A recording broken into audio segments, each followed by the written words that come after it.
At this hour, I'm Christina, Aguayo in Dallas, and here are your top stories. President Donald Trump took the stage at his historic Madison Square Garden rally on Sunday night that sold out in a matter of hours. According to Donald Trump Jr., 200,000 tickets were requested for the night in Deep Blue, New York, and more than 70,000 people were standing in the streets surrounding MSG. On issue after issue, Kamala broke it, but I will fix it.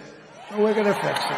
And I'm hereby calling for the death penalty for any migrant that kills an American citizen or a law enforcement officer. We're running against something far bigger than Joe or Kamala and far more powerful than them, which is a massive, vicious, crooked, radical left machine. High-profile guests like Hulk Hogan, Elon Musk, and Dana White wowed the crowd before Trump took the stage. It's going to reach heights that it has never seen before. The future is going to be amazing! The energy of all these Trumpomaniacs is the most powerful force in the universe. And today, this is Donald Trump's house, brother. We are 9 days away from the most important election of my lifetime. Stakes have never been higher, and the choice has never been clearer. New York City Mayor Eric Adams disagrees with Kamala Harris and the rest of the Democrats who are calling President Donald Trump a fascist while comparing him to Hitler, saying the criticism of Trump is simply untrue. And I don't think it's fitting to anyone to state that the former president is equal to being Hitler. The level of conversation, I think we could all dial down the temperature.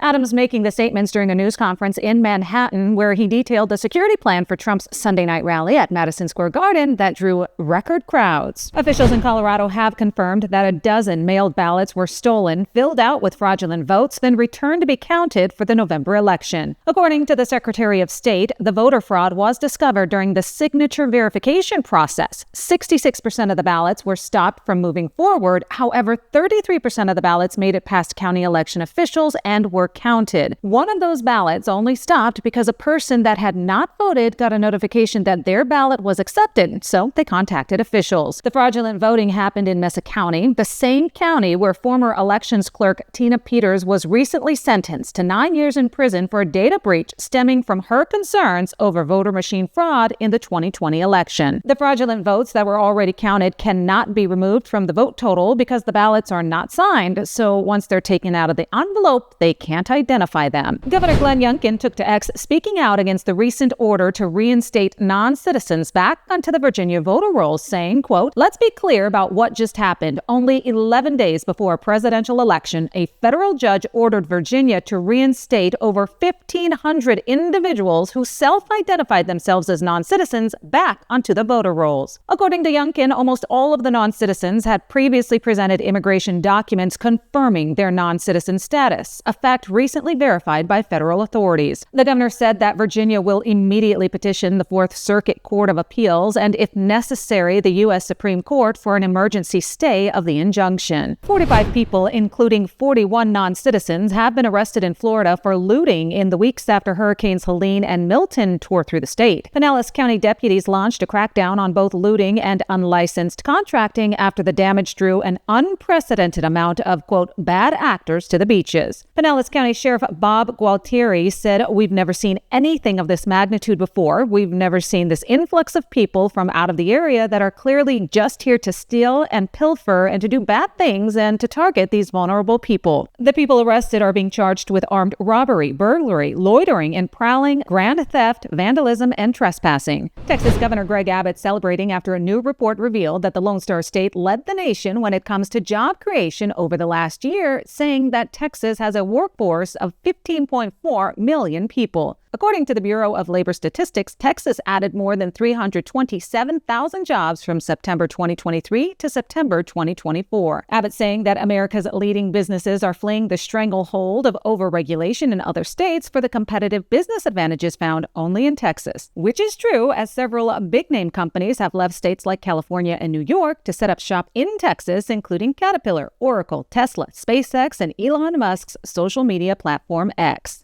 In addition, the Federal Reserve released a report earlier this year saying that Texas led the nation over the last decade when it comes to attracting businesses relocating from elsewhere in the country.